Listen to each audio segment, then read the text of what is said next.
I call us a species with amnesia because I think we've lost our memory of an entire episode of human history just being wiped completely from our memory. And until we recover our memory of that lost episode of human civilization, we will not be complete ourselves.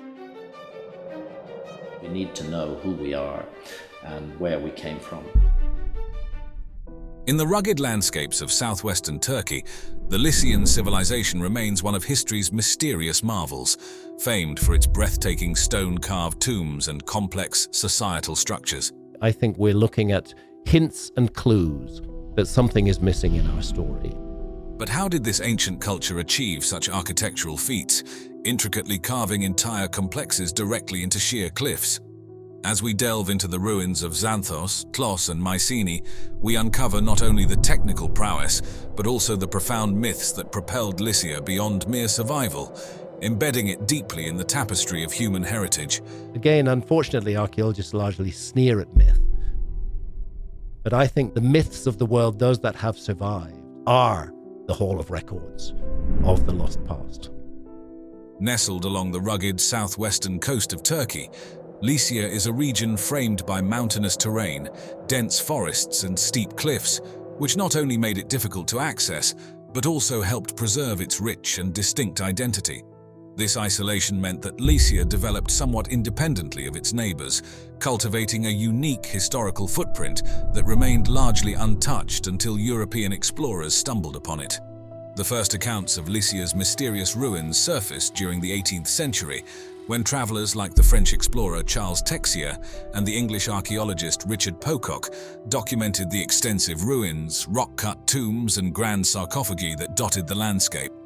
Their writings sparked a wave of curiosity and set the stage for more focused explorations. If you wish to pass information to a distant future, you wouldn't be smart to just write it down.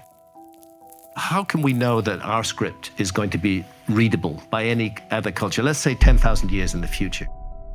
One of the pivotal figures in Lycian studies was Charles Fellows, an English archaeologist whose expedition in 1838 marked a turning point in uncovering the past of this enigmatic civilization. Driven by fascinating tales of remarkable ruins, Fellows undertook a systematic exploration of the region, meticulously mapping the area and documenting numerous sites. His work wasn't just about identifying locations, he detailed everything from the friezes and tombs to the fortresses he encountered, providing a comprehensive look at the remnants of Lycian society. This thorough documentation played a crucial role in introducing Lycian civilization to the broader academic world and eventually led to the first official archaeological excavations under the auspices of the British government. The second issue with ruling out completely the possibility of a lost civilization is that archaeology sets itself up as the sole arbiter as to what is and what is not evidence. Through Fellows' dedicated efforts, the wonders of Lycia were brought into the limelight, revealing a civilization that had mastered the art of building in harmony with its challenging landscape. During his explorations, Charles Fellows unearthed several significant sites that continue to shed light on the ancient civilization of Lycia. Xanthos, the once flourishing capital, stands as a monumental testament to Lycian culture, blending funerary architecture that tells tales of a society rich in traditions and artistic expression. Among its most notable structures is the Nereid monument, an elaborate tomb from around 400 BC, named after the sea nymphs that adorn its friezes. The detailed bas-reliefs depicting humans and gods illustrate a cosmopolitan blend of Lycian and Hellenistic styles, making Xanthos a treasure trove for historians and archaeologists alike. The site also boasts ruins of an acropolis, several Byzantine churches, and unique pillar tombs, offering a vivid glimpse into the past. There are unexplained issues in our past, which are presently not explained by the system that teaches us about the past. Moving on to Tlos, this city is another jewel in Lycia's archaeological crown, famed for its extensive tombs and a well-preserved acropolis. Perched on a rocky outcrop, the acropolis provided strategic views and served as a formidable fortress through various epochs, including Lycian, Roman, and Ottoman times. One of the city's most captivating tales revolves around the legendary hero Bellerophon, who, according to myth, tamed the winged horse Pegasus. His supposed tomb, marked by a striking relief of this mythical scene, highlights the fascinating intermingling of myth and mortuary traditions in Lycian culture. Telos also featured a plethora of architectural wonders like an ancient theatre, Roman baths, and a stadium, underscoring its significance as a cultural and administrative hub.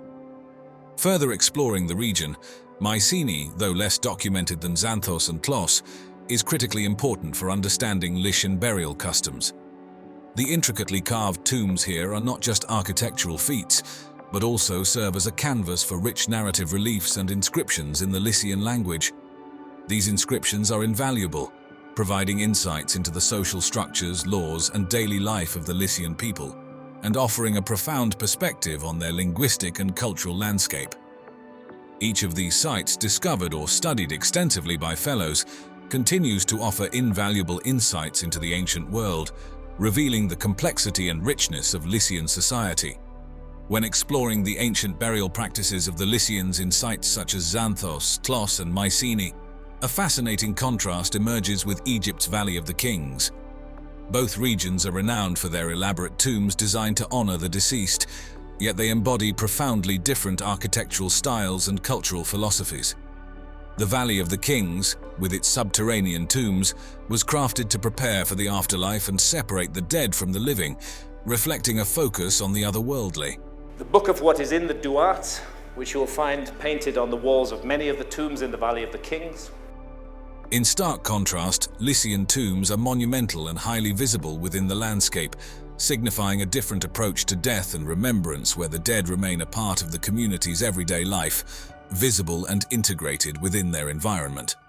The pivotal explorations by Charles Fellows not only brought these Lycian sites to the broader attention of the world, but also secured crucial interest and funding from institutions like the British Museum.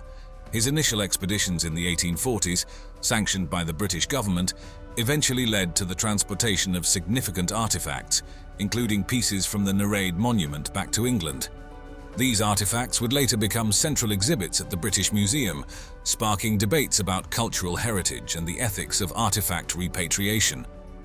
Fellows detailed his adventures and findings in An Account of Discoveries in Lycia, a publication that not only catalogued his discoveries, but also offered insights into the potential connections between the Lycian script and the early Greek alphabet. This hinted at a rich cultural interchange between the Lycians and their Greek neighbors, providing a deeper understanding of their interactions. The discoveries in Lycia filled significant gaps in our understanding of the Eastern Mediterranean's historical dynamics during antiquity, revealing a civilization that, while under the influence of Greek and Persian empires, forged a unique identity that integrated these influences into a distinct cultural and political framework. The architectural legacy of Lycia offers a fascinating glimpse into the region's unique identity and historical interactions. Among the most striking features of this heritage are the Lycian funerary monuments, particularly the rock-cut tombs that blend local and external influences beautifully.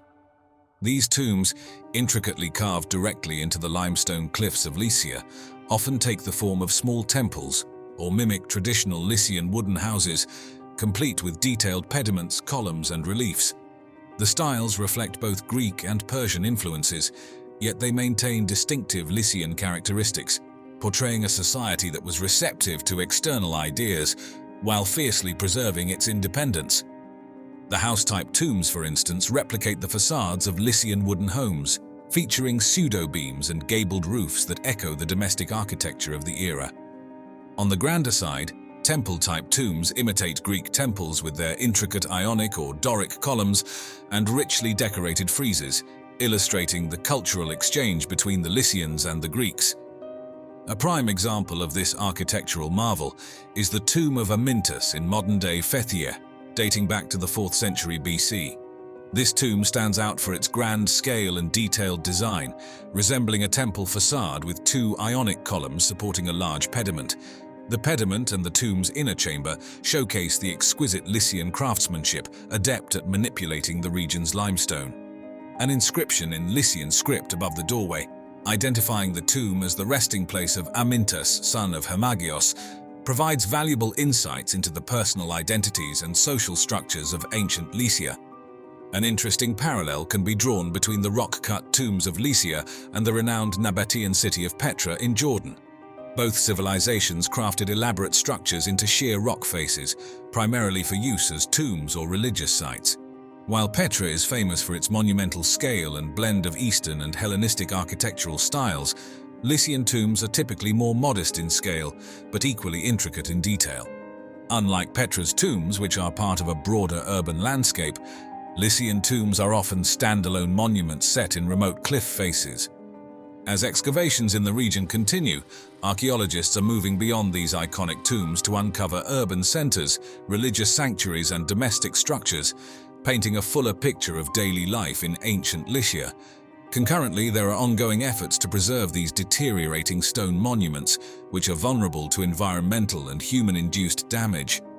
The continued study of Lycia is reshaping historical narratives about the interactions between the Greek and Persian worlds, particularly through its unique blend of art and political structures, showing how Lycian culture managed to bridge East and West while maintaining a distinct identity. Deep within the heart of India, a breathtaking structure lies hidden in plain sight. The Ellora Caves, a UNESCO World Heritage Site, stand as a testament to human ingenuity and perseverance. Carved entirely out of solid rock, these awe-inspiring temples and monasteries raise a question that has haunted historians and archaeologists for centuries. How did ancient civilizations, without the aid of modern tools, manage to excavate a staggering 200,000 tons of basalt? Were they merely masters of manual labor, or did they possess knowledge and technologies lost to the sands of time? The discovery of the Ellora Caves in the Aurangabad district of Maharashtra, India, opens an intriguing chapter on how ancient sites in India came to be known to the global community. These caves, exemplary of monolithic rock-cut architecture, present a fascinating study of cultural evolution and historical rediscovery. Initially, the Ellora Caves were vibrant centers for activities central to the local community's spiritual life. Over centuries, the shifting dynastic and religious tides on the Indian subcontinent saw a decline in their prominence. The rise of other religious centers and the gradual decline of Buddhism, which had significantly influenced the early phases of the caves, contributed to this diminished status. As political instability grew, the caves' roles evolved, resulting in decreased usage. Interestingly, this period of obscurity helped in preserving the Ellora Caves. With fewer visitors and minimal economic activities, the caves suffered less wear and tear, which protected their original artworks and structures from significant alterations or damage that active religious sites typically undergo. Despite fading from prominence, the caves were not forgotten. Local folklore and traditions played a crucial role in keeping the memory of the caves alive among the rural populations. These tales, blending historical facts with mythological elements, added a mystical dimension to the caves, maintaining their significance in local culture. The broader recognition of the Ellora Caves came with their rediscovery by John Smith, a British officer, during a hunting expedition in 1819. Drawn to the area by his curiosity about the source of the Mula Mutha River, Smith stumbled upon the caves almost by accident. This serendipitous discovery marked a pivotal moment, introducing the caves to the wider world. Smith's initial reports generated considerable interest among the British colonial administrators and scholars. The early sketches and descriptions of the caves began circulating in British academic circles, sparking further explorations and detailed studies. These initial European encounters with the caves were instrumental in framing the subsequent archaeological and artistic studies. Figures like James Ferguson, who visited the caves following Smith's reports, played a significant role in documenting the Ellora Caves and arguing for their significance in the context of global architecture. Ferguson's work particularly helped classify the artistic and architectural styles of the caves, providing a scholarly foundation that would contribute to their recognition as a site of profound historical and cultural importance. The scholarly work initiated by figures like James Ferguson set the stage for a deeper appreciation of the Ellora Caves, not just as historical structures, but as masterpieces of cultural and architectural significance. Carved directly into the Charanandri Hills basalt cliffs, the 34 caves at Ellora are a remarkable achievement in rock-cut architecture. The choice of basalt, a particularly hard volcanic rock, necessitated the use of sophisticated tools and techniques, showcasing the advanced engineering and stonework skills of the era. The layout of the Ellora complex resembles a rich tapestry of diversity, segmented into 3 main groups based on religious affiliation. To the south, the 12 Buddhist caves display the earliest phase of religious expression. The center houses 17 Hindu caves, indicative of a middle phase, while the 5 Jain caves to the north represent the final addition to this spiritual landscape. This arrangement not only mirrors the chronological evolution of the site, but also the shifting dynamics over several centuries, possibly reflecting the prevailing religious influences during different periods. Each group of caves is distinguished by unique artistic styles and iconography, aligned with the tenets and aesthetics of its respective religion. The Buddhist caves, for example, are adorned with images of the Buddha in various poses, alongside narratives from his life and scenes depicting Buddhist lore. In contrast, the Hindu caves feature an array of Hindu deities and rich mythological themes, demonstrating more elaborate artistic expressions as time progressed. The Jain caves, though fewer in number, are meticulously detailed with carvings of Tirthankaras and intricate geometric designs, highlighting the precision and depth of Jain artistic philosophy. Over the centuries spanning approximately 600 to 1000 AD, the styles and architectural techniques at Ellora evolved significantly. The earlier caves, primarily Buddhist, feature simpler and more austere designs, reflecting the initial phases of rock-cut architecture. As the focus shifted towards Hinduism with the rise of Hindu dynasties like the Rashtrakutas in the 7th century, the caves began to exhibit more sophisticated and ornate embellishments. This trend continued and even expanded with the later addition of Jain caves in the 9th century, underpinned by royal patronage, which introduced larger sculptures and complex multi-storied structures to the site. As we delve deeper into the architectural prowess demonstrated at the Ellora Caves, the sheer scale of the endeavor becomes even more evident. Carved into the hard basalt cliffs of the Charanandri Hills, these caves are not just a showcase of ancient art but also a monumental engineering achievement. The Kailasa Temple, also known as Cave 16, is particularly noteworthy. It's estimated that about 200,000 tons of basalt were removed using rudimentary tools like hammers, chisels, and picks. This amount of rock removal dwarfs that of the Parthenon in Athens, making the temple all the more impressive. Comparing these feats to other historical constructions puts the Ellora Caves in perspective. For instance, while the tombs of the Valley of the Kings in Egypt are also carved into rock, the limestone used there is much softer than the basalt at Ellora and the scale of excavation smaller per tomb. Additionally, the construction of the Roman Colosseum involved quarrying and transporting stone blocks rather than carving directly into bedrock, highlighting the unique challenges faced by the artisans at Ellora. The labor required for such a massive undertaking at Ellora was immense. Hundreds of artisans would have worked in shifts continuously over several decades.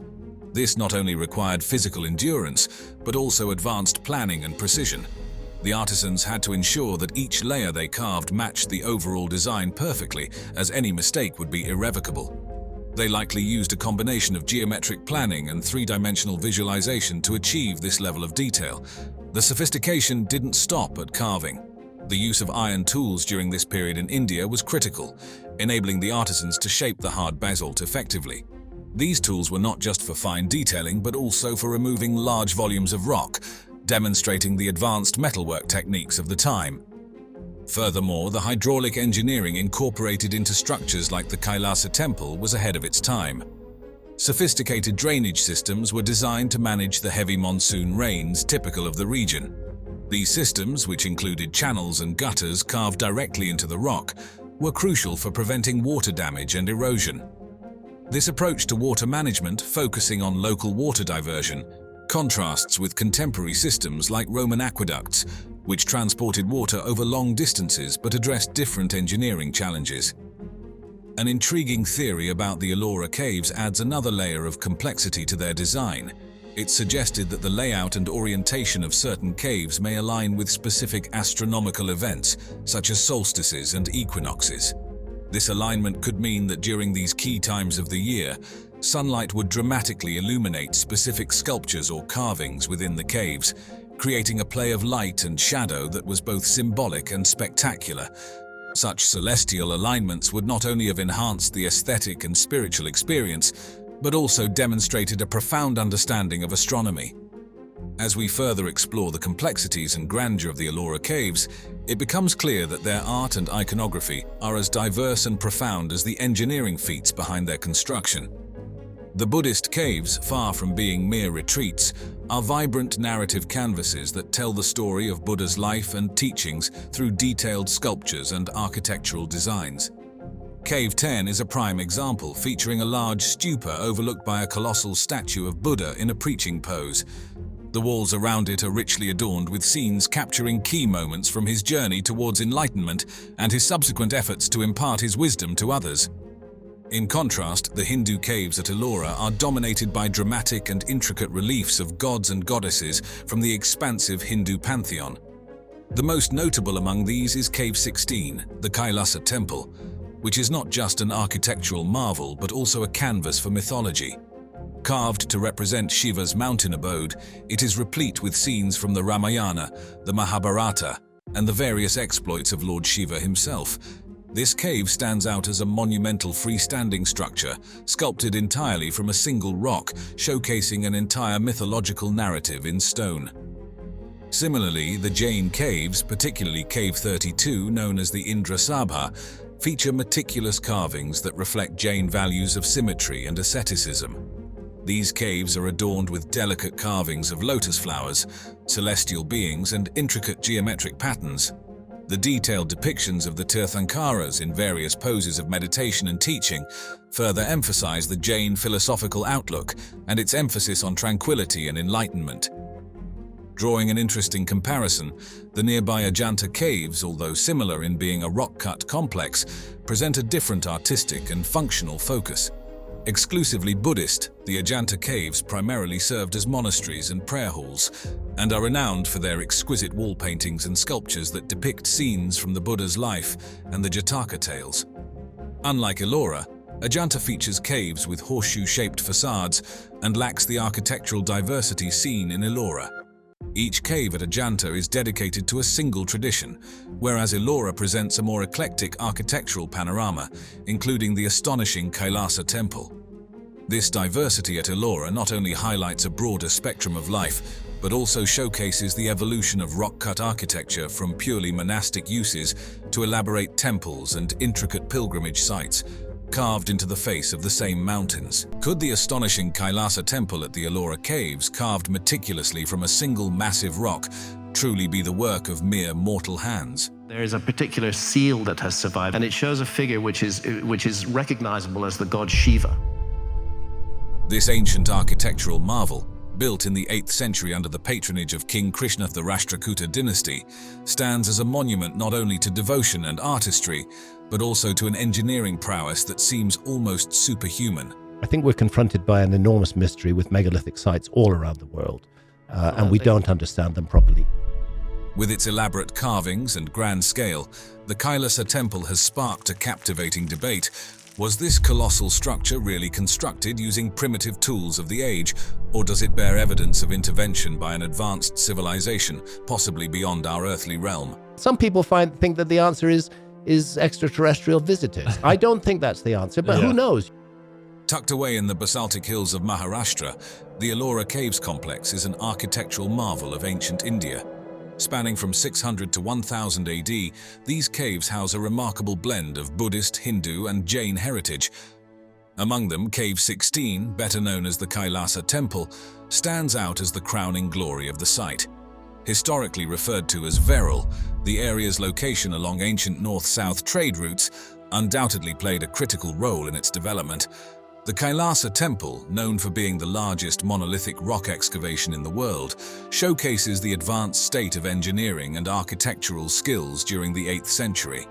This temple was not built but rather carved top-down from a single massive rock, requiring meticulous planning and execution that speaks volumes about the capabilities of its creators. There are unexplained issues in our past, which are presently not explained by the system that teaches us about the past. Under the patronage of King Krishna I of the Rashtrakuta dynasty, the temple was commissioned around the mid-8th century. King Krishna also known as Krishna Rajaram, embarked on this ambitious project to emulate the sacred Mount Kailash, the mythological abode of Lord Shiva.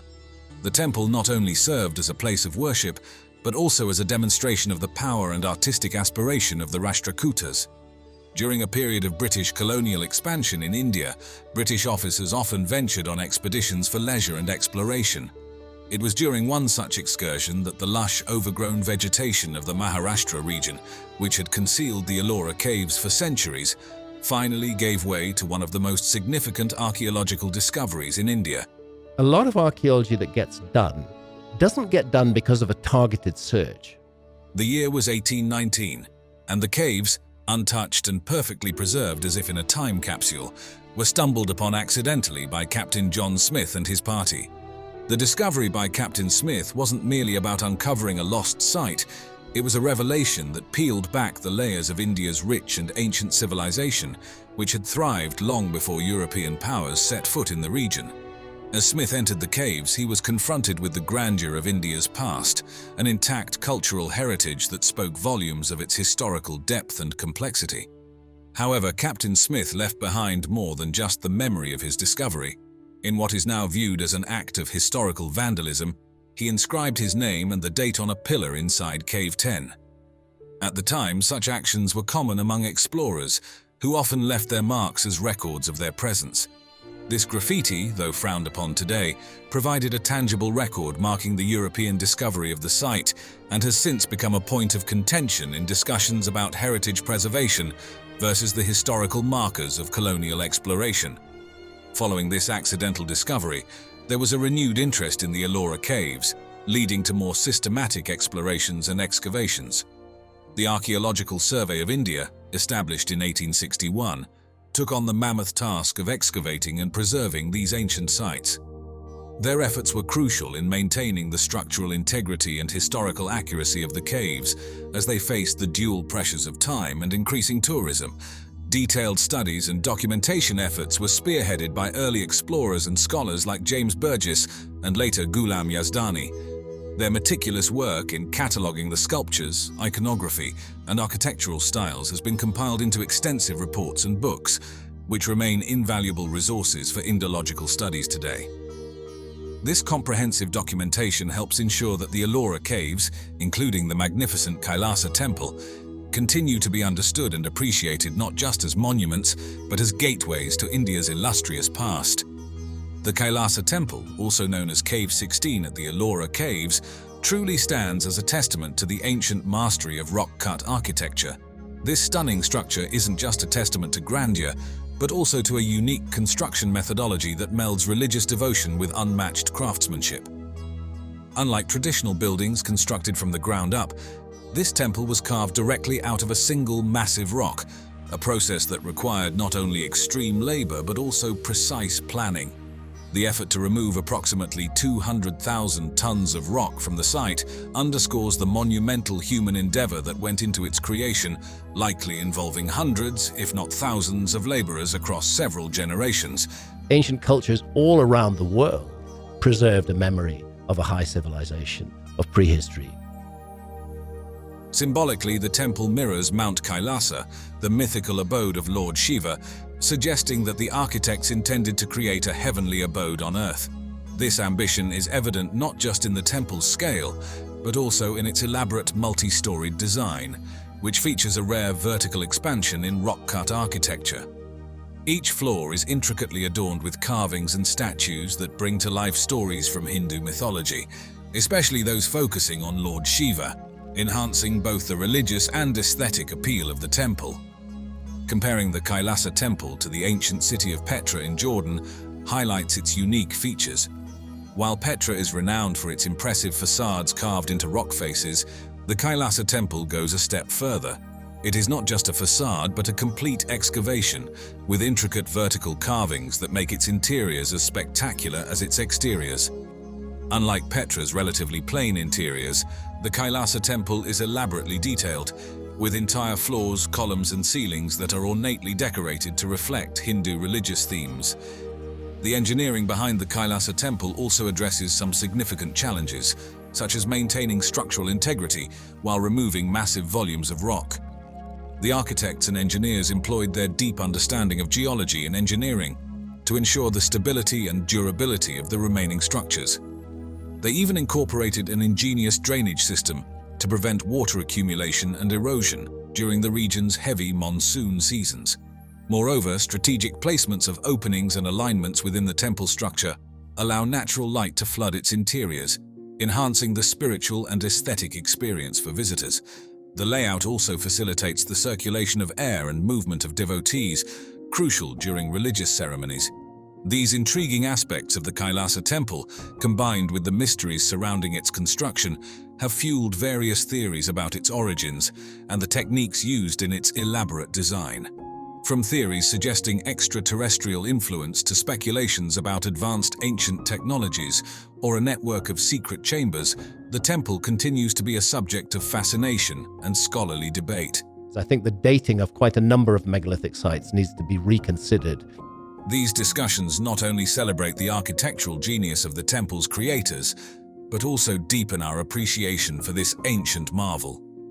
Exploring the mysteries of the Kailasa Temple at a more refined level reveals a range of fascinating theories that try to explain its incredible construction. One such theory suggests that the technology and precision required for its creation in the 8th century might hint at extraterrestrial influence or the use of advanced ancient technology that has since been lost. While this idea captivates the imagination, most scholars and archaeologists believe that the temple's construction was well within the capabilities of human ingenuity at the time, pointing to similar rock-cutting techniques used across India long before the temple was built. Another intriguing theory about the Kailasa Temple involves the possibility of a network of secret tunnels and chambers beneath the complex. Local legends and some speculative reports suggest that these could have served as passages for religious ceremonies or as escape routes during invasions. However, thorough archaeological investigations have yet to confirm these claims, and the natural rocky terrain of the area makes such an extensive network rather unlikely. The alignment of the Kailasa Temple with celestial bodies forms yet another theory. Some believe that the temple, like many ancient structures, was designed in alignment with certain stars or planets to harness cosmic energies during significant astronomical events such as solstices and equinoxes. While there are notable celestial alignments at other ancient sites that lend some support to this theory, concrete evidence linking the Kailasa Temple's orientation with celestial events remains elusive. As these theories continue to pique curiosity and scholarly debate, the significance of preserving such a monumental site has never been clearer. Recognized as a UNESCO World Heritage Site, the Ellora Caves, including the Kailasa Temple, are the focus of ongoing preservation efforts. These efforts are crucial in protecting the site's intricate carvings and magnificent structures from both natural elements and the impacts of modern-day tourism, ensuring that this ancient marvel can be appreciated for generations to come. Welcome to the mysterious and ancient city of Mohenjodaro, one of the largest settlements of the Indus Valley civilization and a marvel of prehistoric urban planning buried deep in today's Pakistan. Since the discovery of the Indus Valley civilization, we have to accept that civilization in India is at least 5,000 years old. Now, let's unravel the secrets of this place, explore its sophisticated drainage systems, the iconic Great Bath, and decode what secrets might have existed in this magnificent city over 4,000 years ago. I want to know what else is going to be found that hasn't been investigated yet at all. We're just touching the edge of a huge mystery. Mohenjodaro, situated in the Sindh province of Pakistan, is a key archaeological site from the Indus Valley civilization, also known as the Harappan civilization. Its name, translating to Mound of the Dead in Sindhi, hints at the mysteries buried within this ancient city, offering a unique glimpse into one of the world's earliest urban societies. The site was discovered in 1922 during a broader archaeological survey of the Indian subcontinent conducted by the Archaeological Survey of India. Rakaldas Bandyopadhyay, known as R.D. Banerjee, stumbled upon what he initially thought was a Buddhist stupa in the Larkana district. Further investigation revealed the ruins of an ancient city, predating any known Buddhist settlements, marked by sophisticated urban features like baked brick structures. They found that there were these actually very, very sophisticated, very complex mud brick structures on a very large scale. Major excavations kicked off in 1924 under Sir John Marshall, the then Director General of the Archaeological Survey of India, and his deputy, Ernest Mackay.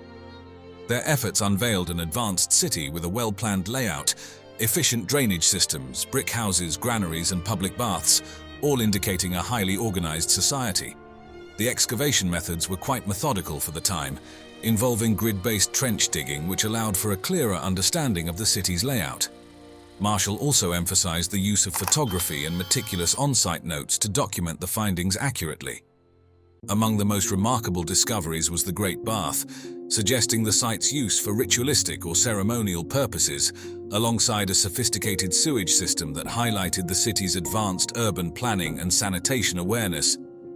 Post-1947 partition of India, Mohenjodaro became part of Pakistan, and new excavation phases were led in the 1950s and 1960s by Pakistani archaeologist Dr. Ahmad Hassan Dani. His work helped uncover lower layers of the city and explore residential areas that had not been previously excavated. There's a lost civilization which is now accepted by archaeology within relatively recent memory, and that's the Indus Valley civilization. These later excavations focused more on understanding the daily lives of the inhabitants, with numerous artifacts such as pottery, tools, and ornaments providing insights into their daily activities, trade practices, and cultural aspects. As archaeological techniques evolved, later excavations at Mohenjo-Daro incorporated modern methods including stratigraphic analysis, which aided in more accurately dating the city's layers. There was also a significant emphasis on using refined conservation techniques to preserve delicate artifacts and building materials exposed during the digs. From the 1970s onwards, efforts predominantly shifted towards preserving the integrity of the site, as it faced threats from salinity, waterlogging, and deterioration of materials. In recognition of its value and the need for protection, Mohenjo-Daro was declared a UNESCO World Heritage Site in 1980, which helped attract international attention and funding aimed at preserving and protecting this ancient window into early urban life. Continuing from the intriguing discoveries and preservation efforts, the urban layout and architecture of Mohenjo-Daro are indeed remarkable, reflecting a level of sophistication and scale that's astounding for its time period, around 2600 BCE to 1900 BCE. As a critical part of the ancient Indus Valley civilization, this city offers profound insights into the early techniques of urban planning and architecture that have stood the test of time. Mohenjo-Daro spanned at least 1.5 square kilometers, with some estimates suggesting it might have covered over 5 square kilometers at its peak, making it one of the largest cities of its time.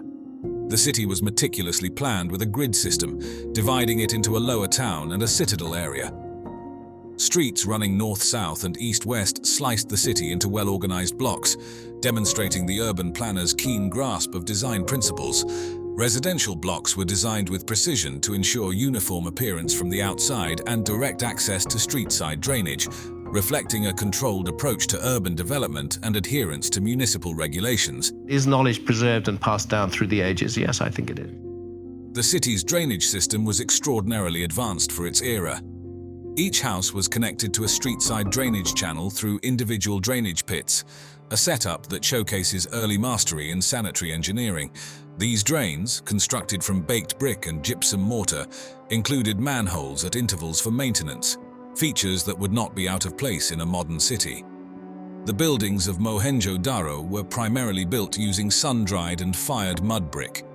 Baked bricks were particularly used for constructing bath and drainage structures to better withstand moisture.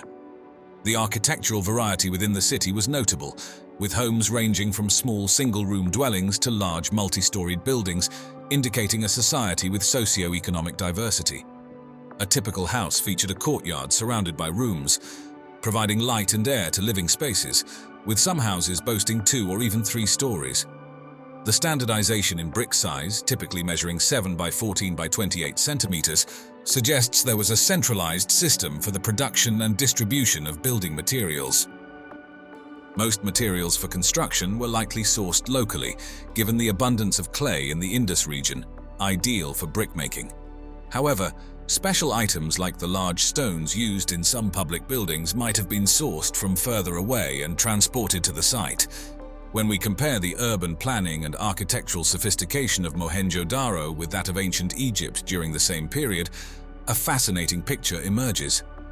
While the Egyptians focused more on monumental structures like pyramids, constructed from large stone blocks quarried from distant locations such as Tura and Aswan, the people of Mohenjodaro excelled in creating a functional urban landscape that prioritized civic amenities and residential comfort.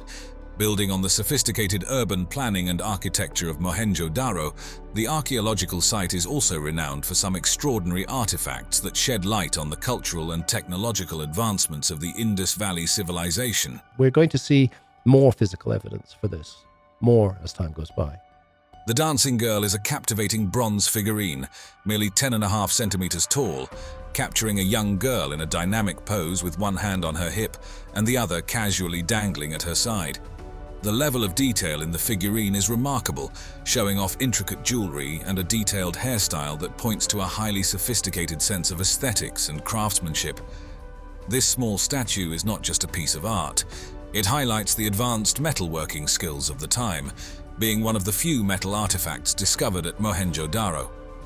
Another significant find is the so-called priest-king statue, a small steatite sculpture standing about 17.5 centimeters high.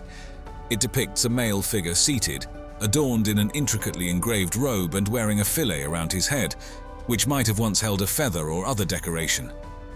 The sculpture's serene expression and the precision of its beard trimming suggest meticulous grooming and possibly a high social or religious status. Some scholars believe this figure might symbolize an idealized form of leadership or divine authority, integrating both political and religious power, though it may not represent a specific individual. Perhaps the most architecturally impressive discovery at Mohenjodaro is the Great Bath. Located centrally on the Citadel Mound, this large pool measures roughly 12 meters by 7 meters and is about 2.4 meters deep.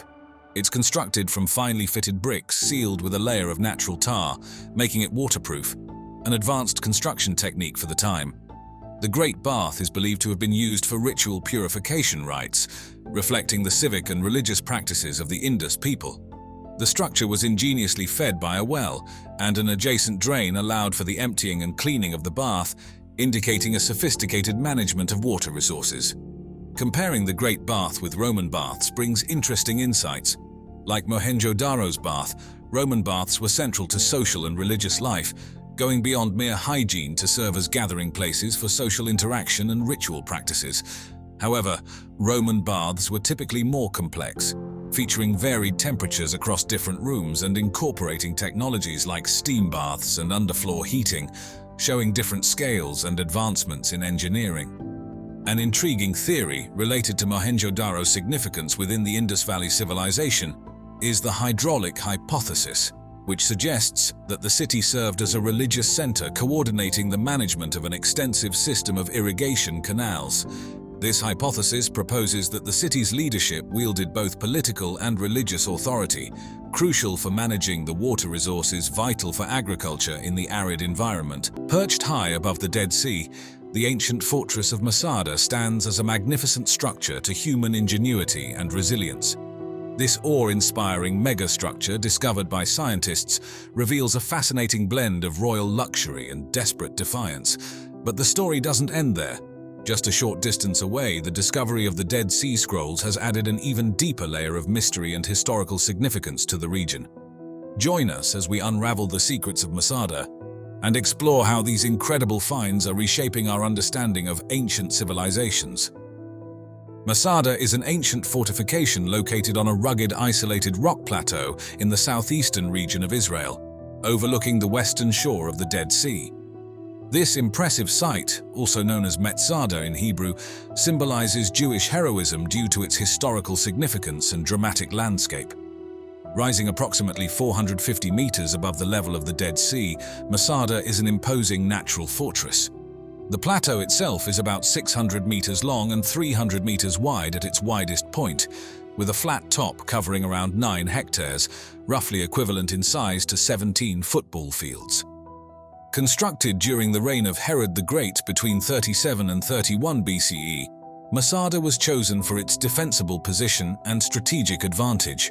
Herod, known for his monumental building projects, envisioned Masada as a refuge for himself and his followers in case of a revolt.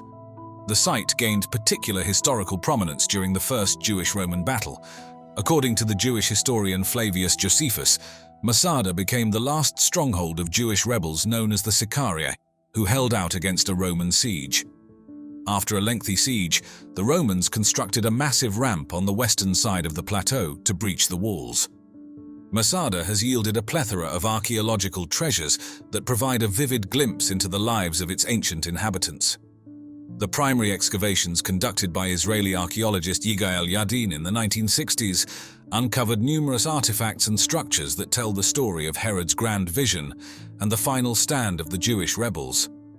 Herod's palace complex at Masada is a testament to his architectural ambition and penchant for luxury.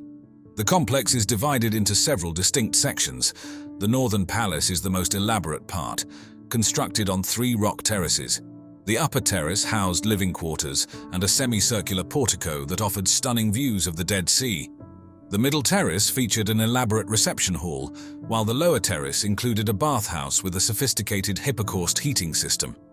The walls were adorned with frescoes depicting floral and geometric designs, and the floors were covered with intricate mosaics, showcasing the opulence of Herod's reign. The Western Palace served as the administrative hub, including living quarters, storerooms, and a large central courtyard. It also contained an audience room with a throne niche, indicating Herod's need for a formal space to conduct affairs of state.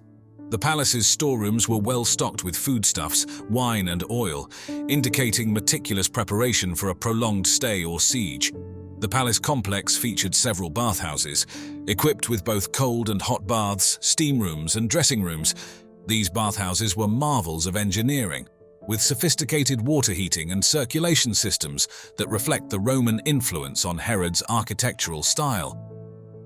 The synagogue at Masada is one of the oldest synagogues discovered in Israel, providing a rare glimpse into Jewish religious practices during the Second Temple period. Stone benches lining the walls would have accommodated congregants during prayer and study. A small room adjacent to the main hall, believed to have been used to store religious texts, yielded fragments of biblical scrolls, including parts of Deuteronomy and Ezekiel, underscoring the spiritual life of the Masada inhabitants. The Roman ramp and surrounding siege camps are significant for understanding Roman military strategy and engineering prowess.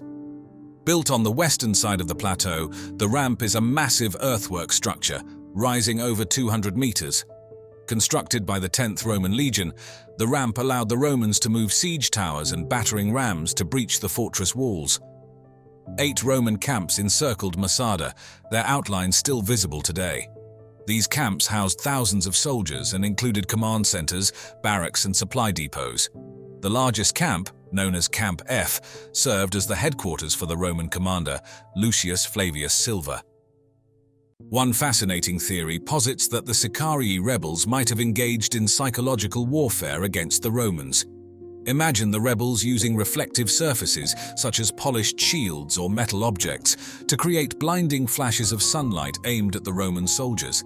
This clever tactic could have disrupted Roman activities and lowered their morale. While speculative, this theory adds a layer of intrigue to the story of Masada's defense. An interesting comparison can be made between Masada and Alcatraz Island in San Francisco Bay, USA. Both are isolated fortifications with dramatic histories of resistance and imprisonment. Alcatraz is famous for its use as a federal prison, known for holding notorious criminals and its almost impossible to escape location. Meanwhile, Masada is renowned for its role as a last stand against a powerful enemy. The structures on Masada were not carved directly from the mountain, but were built using stones quarried from the surrounding area. The natural features of the plateau were cleverly incorporated into the design, enhancing its defensive capabilities. Herod's engineers were particularly skilled, creating elaborate water systems, including cisterns capable of storing large quantities of water. This ensured a sustainable supply in the arid environment, a critical factor for the inhabitants' survival during sieges. Masada is not only a historical site but also a natural one, home to a variety of unique flora and fauna. The plateau and its surroundings are part of the Judean Desert, which hosts several species adapted to the harsh, arid environment. Among the interesting wildlife that can be spotted around Masada are the Nubian ibex, a type of wild goat known for its impressive climbing abilities, and the Tristram's starling, a bird recognizable by its glossy black feathers and orange wing patches. These species add an ecological dimension to the experience of visiting Masada, showcasing the biodiversity of the region alongside its rich history. One of the most significant ancient discoveries near Masada is the collection of texts known as the Dead Sea Scrolls. These ancient manuscripts were found in a series of caves around the site of Qumran, located about 20 kilometers northwest of Masada. The Dead Sea Scrolls were first discovered by Bedouin shepherds in 1947 and later excavated by archaeologists in the 1950s. Dating from the 3rd century BCE to the 1st century CE, these scrolls include some of the oldest known copies of the Hebrew Bible, along with a variety of other texts that shed light on the religious practices and beliefs of the time. The scrolls are composed of several types of writings. Around 40% of the scrolls are copies of texts from the Hebrew Bible, including parts of every book except Esther, providing critical insight into the early forms of the biblical manuscripts. There are also sectarian manuscripts, which include rules, hymns, and commentaries specific to the community believed to have inhabited Qumran, often identified as the Essenes. These documents offer a glimpse into the beliefs, practices, and daily life of this group. Additionally, there are apocryphal and pseudepigraphal texts, which are writings not included in the canonical Hebrew Bible. These include additional stories and interpretations that were part of the broader Jewish tradition at the time. The scrolls were found in 11 caves near Qumran, and the site itself has been extensively excavated. Archaeologists have uncovered ruins of a settlement that likely housed the Essenes, featuring communal dining rooms, ritual baths, and a scriptorium where some of the scrolls may have been copied. This settlement provides valuable context for the scrolls and insight into the community that produced and used them. There is a historical link between Masada and the Dead Sea Scrolls. Some of the scrolls found at Masada itself during Yigael Yadin's excavations included biblical texts similar to those discovered at Qumran. This suggests that the Jewish rebels who occupied Masada during the Roman siege might have brought these sacred texts with them, further highlighting the cultural and religious continuity in the region during that period. The discovery of the Dead Sea Scrolls is often considered one of the greatest archaeological finds of the 20th century, providing invaluable insights into the history of Judaism and the early development of Christianity. The scrolls are now housed in the Shrine of the Book at the Israel Museum in Jerusalem, where they continue to be a major focus of scholarly research and public interest. Its fascinating origins, complex construction, and versatile uses offer a glimpse into a community that sought refuge beneath the Earth's surface, crafting a hidden world of remarkable depth and complexity. And archaeology does not have a good explanation about what they're there for, or why they were built, or when they were built. They're all cut out of stone. You can only date objects that were left in them. You can't say when they were actually made. The story of Derinkuyu begins in the 8th–7th centuries BCE, with the Phrygians, an Indo-European people renowned for their architectural skills, laying its foundation.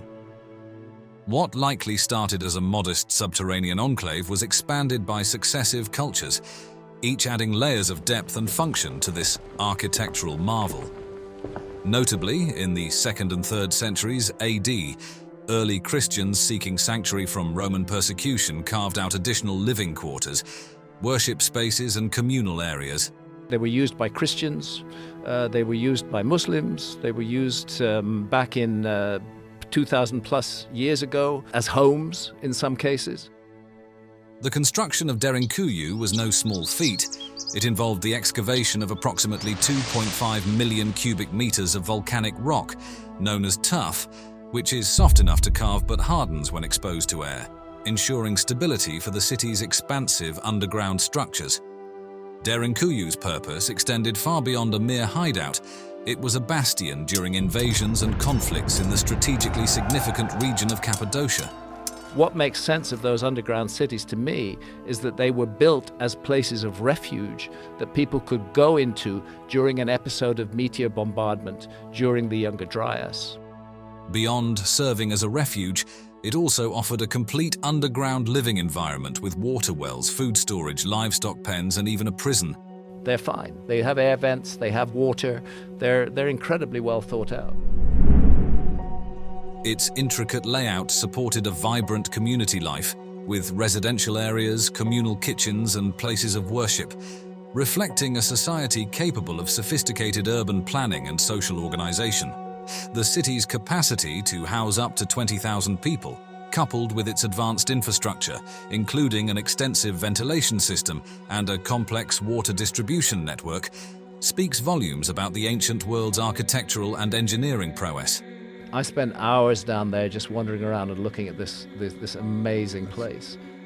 Of particular note is Derinkuyu's significance to early Christians, who found not just a safe haven, but a spiritual sanctuary within its depths.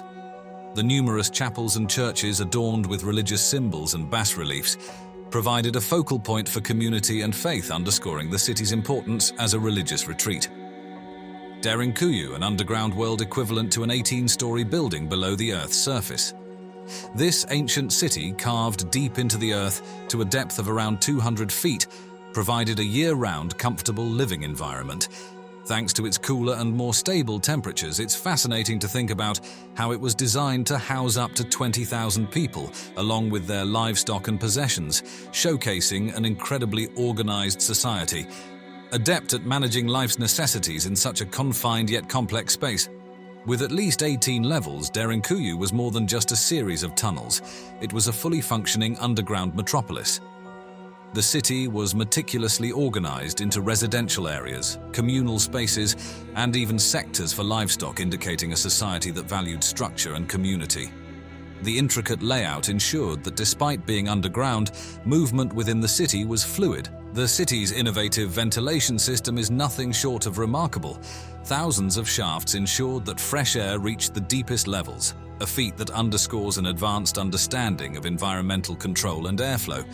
This system was crucial for not only providing fresh air, but also for dispersing smoke from cooking and lighting, maintaining air quality for the large population residing within.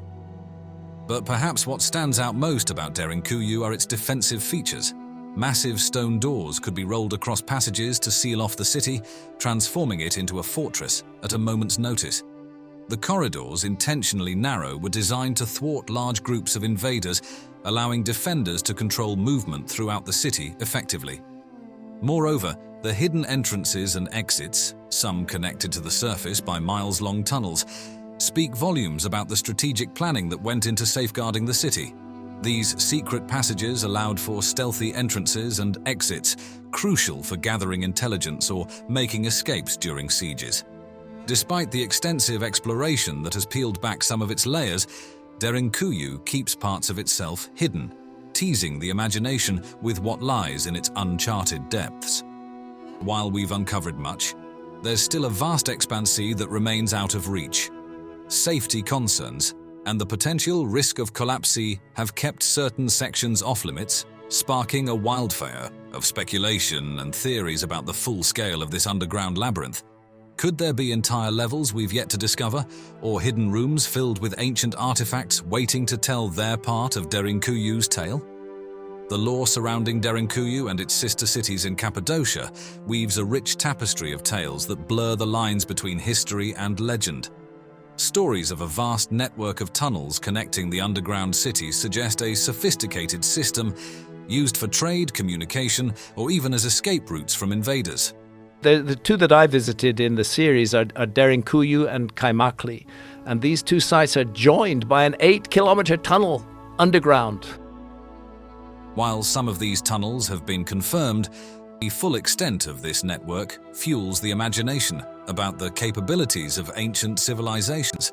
Speculation about Derinkuyu's past ventures into the realms of the extraordinary, with some suggesting it might have been a refugee for extraterrestrial visitors or a remnant of a lost advanced civilization. Although such theories stretch beyond the bounds of established archaeological evidence, they underscore the fascination Derinkuyu incites, reflecting the human penchant for mystery and the unexplained. Derinkuyu is a hidden gem that tells a tale of human resilience, architectural mastery, and the intricate history of Anatolia. This ancient underground city, a sanctuary carved from the earth, speaks volumes about the lengths to which people will go to protect their beliefs, their culture, and their way of life. Imagine a time between the 1st and 3rd centuries AD when early Christians facing relentless persecution from the Roman Empire sought refuge beneath the earth's surface. Derinkuyu became their sanctuary, a place where they could practice their faith in secret away from the oppressive gaze of Roman authorities. Within this subterranean haven, they carved out chapels and churches, adorning them with frescoes that depicted scenes from the Bible and Christian iconography, creating a space that was not just about survival, but about preserving their spiritual and cultural identity. But Derinkuyu was not an isolated refuge, it was part of a vast network of underground cities in Cappadocia, connected by miles of tunnels. These connections weren't just for escape or hiding, they represented a sophisticated system for trade, communication, and strategic movement, highlighting an advanced level of social organization and urban planning in ancient Cappadocia. This network of cities underlines the region's significance as a cultural and economic hub, showcasing the ingenuity of its people in creating a cohesive and cooperative community. The modern rediscovery of Derinkuyu is as fascinating as its history. In 1963, a local stumbled upon a mysterious room behind a wall in his home, unveiling the entrance to this ancient city. This discovery captured the imagination of historians, archaeologists, and the wider public, leading to the exploration of the city and its eventual opening to tourists. Today, Derinkuyu is not just an archaeological site, it's a major tourist attraction that draws people from all over the world eager to explore its ancient passageways, chapels, and the incredible engineering behind its construction. Derinkuyu's significance has been recognized on a global scale, as it, along with other sites in the Cappadocia region, has been designated a UNESCO World Heritage Site. This honor speaks to its value to humanity, preserving its history and architecture for future generations. The city stands as a symbol of what humans are capable of achieving when faced with existential threats, creating safe havens of remarkable complexity and beauty. Beyond its historical and architectural value, Derinkuyu serves as an educational resource, offering insights into ancient construction techniques, community living, and survival strategies. It continues to inspire and educate, reminding us of the depths of human ingenuity and the enduring spirit of communities that have faced adversity throughout history.